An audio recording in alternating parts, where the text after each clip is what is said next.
De bouger tout le temps, d'être à New York, d'être à Singapour, d'être dans le monde entier. Qu'est-ce qu'on entretient comme rapport avec ses racines, Sophie et Carole? Pour moi, c'est très fort. Même si j'habite à Genève depuis maintenant 6 ans, moi je suis valaisanne. J'ai le caractère d'une valaisanne et puis c'est chez moi, quoi. On vous le reproche? Non, on me le dit, on me le reproche pas.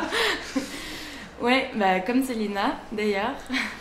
Mais quand on était à l'étranger, quand on rentrait en Suisse, on venait ici, on est en Valais.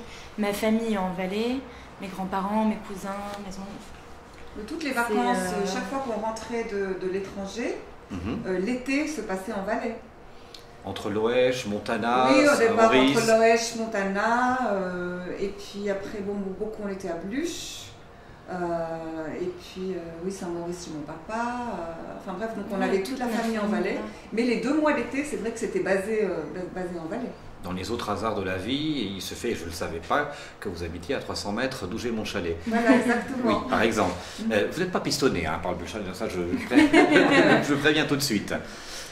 Mais peut-être qu'aussi quelque chose, moi j'ai vu que j'ai grandi à l'étranger, j'ai pas d'amis d'enfance vraiment.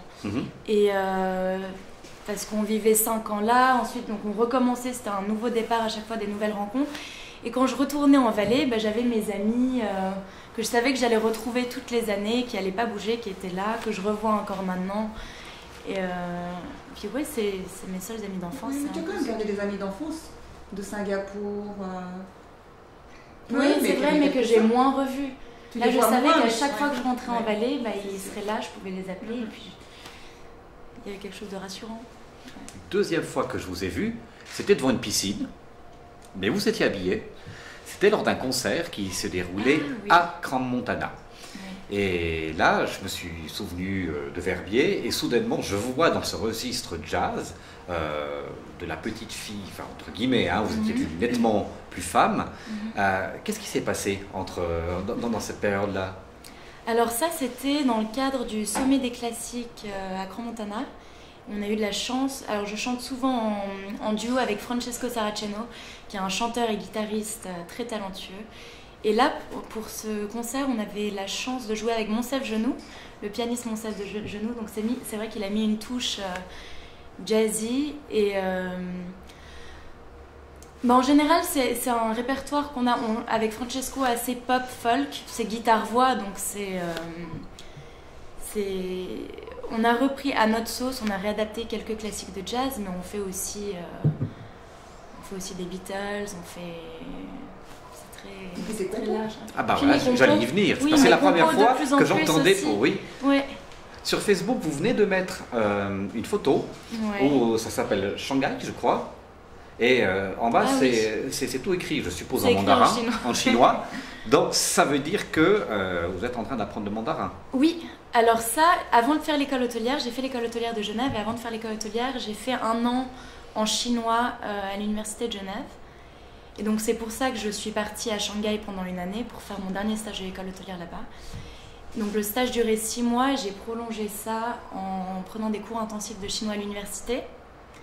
Parce que c'est une culture qui me fascine, qui m'intrigue. Et puis c'était vraiment un défi. Au début, je me disais le mandarin, mais j'arriverai jamais à le maîtriser. Au fur et à mesure, je me suis rendu compte que oui, je commençais à parler le chinois. Et j'ai appris aussi à chanter un petit peu en chinois. J'ai rencontré par hasard un chanteur d'opéra chinois sur place qui justement m'emmenait au karaoké 1 fois par semaine. Et puis là-bas, les salles de karaoké, c'est privatisé. Donc on était les 2 dans une petite salle de karaoké. Et puis il m'apprenait à chanter des chansons en chinois. Donc ça, c'est quelque chose que j'aimerais commencer à faire. Les rimes en chinois, les compositions, c'est comme nous, des refrains, ou bien c'est très différent dans la structure? Non, c'est pareil. Ouais. La même chose, ok. Et au moins, parce que la langue chinoise, c'est une langue tonale, au moins dans la chanson, il n'y a pas de ton différent. Donc c'est plus simple que le parler. Parce que selon comment on prononce un mot en chinois, ça peut vouloir dire quelque chose de complètement différent. Ma, ça veut dire maman, et ma, ça veut dire cheval. Donc, vaut mieux pas confondre, sinon il y en a une qui vous tire la gueule. Je me suis déjà retrouvée dans des situations à Shanghai où les Chinois étaient morts de rire et me regardaient et puis après ils m'expliquaient. Puis... Oui, t'as beaucoup parlé de ton cheval. Il faut avoir beaucoup d'autodérision.